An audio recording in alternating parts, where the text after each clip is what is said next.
यह कहानी है उत्तराखंड के एक छोटे से पहाड़ी शहर अल्मोड़ा की।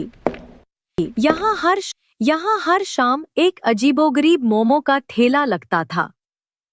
ठेला चलाने वाली लड़की नैना हमेशा चमकीले लाल कपड़े और गहरे लाल रंग की लिपस्टिक लगाए रहती। देखो ना, वो लड़की फिर से आ गई है। कितनी सज धज कर आती है मोमो बेचने। लगता नहीं है कि पैसों की कमी है।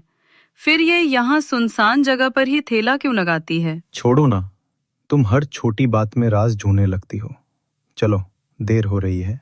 विभा बाइक पर बैठ तो जाती है, लेकिन उसकी नजरें उस रहस्यमयी ठेले और लड़की पर ही टिकी रहती हैं। मोहन तो सब भूल जाता है, लेकिन विभा के दिमाग में वो लड़की और उसके मोमो का ख्याल घर कर जाता है। रात भर वह यही सोचती रहती है, क्या राज है उन मोमोज में। कुछ हफ्ते बाद विभा को गर्भ ठहरता है।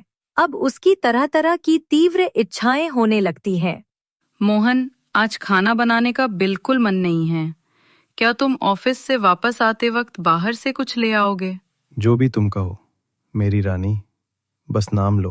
वो लाल कपड़े वाली लड़की, उसके मोमो ले आना, बस मन कर रहा है। मोहन हंस देता है और हाँ कहकर चला जाता है।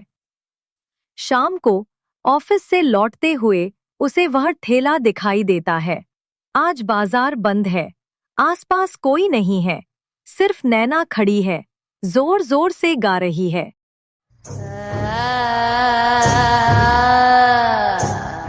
एक प्लेट मोमोज पैक कर दीजिए। नैना मुड़ती है। एक अजीब सी मुस्कान उसके चेहरे पर है। एक प्लेट? पर साहब, मेरे यहाँ नियम है, जो खरीदे वहीं खाकर जाए, पैक नहीं होता। मोहन हैरान होता है, लेकिन विभा की इच्छा याद आती है। वह मान जाता है। नैना मोमो देती है। जैसे जैसे मोहन खाता है, उसे लगता है मोमो का स्वाद बहुत अजीब है, मीठ जैसा, पर और भी कुछ। तभी तेज हवा चलती है। मोहन की नजर नैना के पैरों पर पड़ती है। उसके पैर जमीन को छू नहीं रहे थे। ये क्या? उसकी आवाज भारी और डरावनी हो जाती है। क्या हुआ साहब? खाओ ना, सारे खत्म करो। मोहन प्लेट में देखता है, मोमोज में से कीड़े निकल रहे हैं।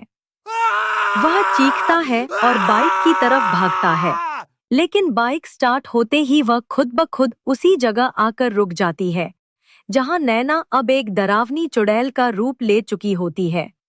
भागना चाहते हो मेरे मोमो खाकर? नहीं, अब नहीं जाने दूंगी। मोहन बार बार कोशिश करता है, लेकिन बाइक उसी जगह वापस आ जाती है।